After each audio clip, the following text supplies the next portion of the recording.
Everybody asking how we doing, say we good. Don't need no one to tell me how to live just like they would. It ain't their business, but they in it, I don't know why. Revolved around my life after I found another. Assalamualaikum warahmatullahi wabarakatuh. Halo semuanya, perkenalkan nama saya Rahmadani Rohadatul Aisyah dari Prodi Pendidikan Bahasa dan Sastra Indonesia dengan NPM A1A023095.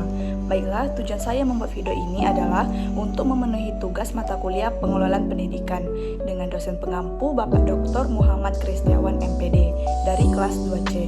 Baiklah, di sini saya akan membahas materi tentang bab 4, manajemen peserta didik dan sarana prasarana.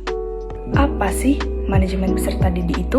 Manajemen peserta didik adalah suatu proses pengurusan segala hal yang berkaitan dengan peserta didik, mulai dari penerimaan peserta didik baru hingga keluarnya peserta didik dari sekolah tersebut.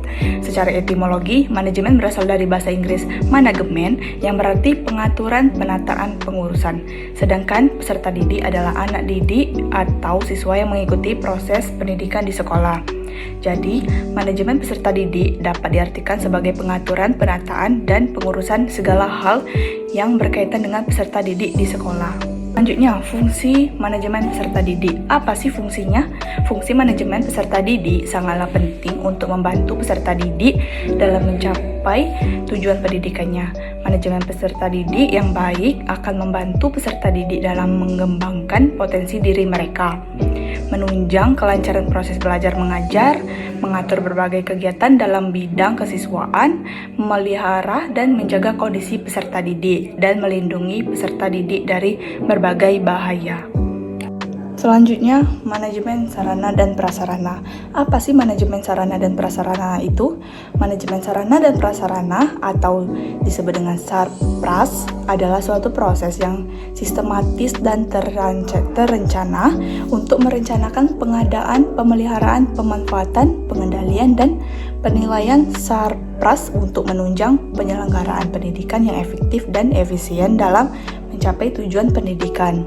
Sarana adalah perlengkapan yang secara langsung menunjang proses belajar, mengajar, sedangkan prasarana adalah perlengkapan yang secara tidak langsung menunjang proses belajar mengajar. Apa saja sih tujuan manajemen sarana dan prasarana?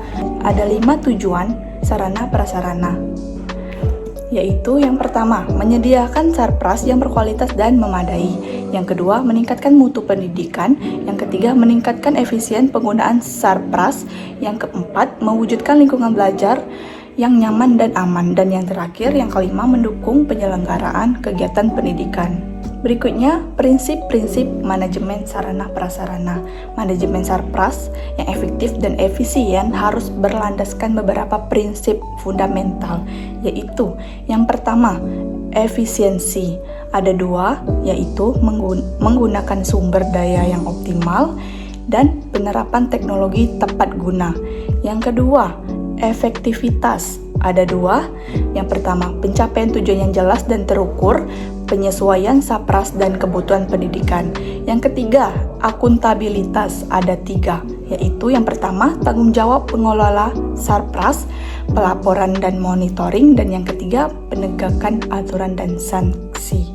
Baiklah, itulah penyampaian dari materi saya, yaitu bab 4, manajemen peserta didik dan sarana prasarana. Terima kasih yang sudah menonton. Wassalamualaikum warahmatullahi wabarakatuh. Jangan lupa di like, komen, dan subscribe. Bye!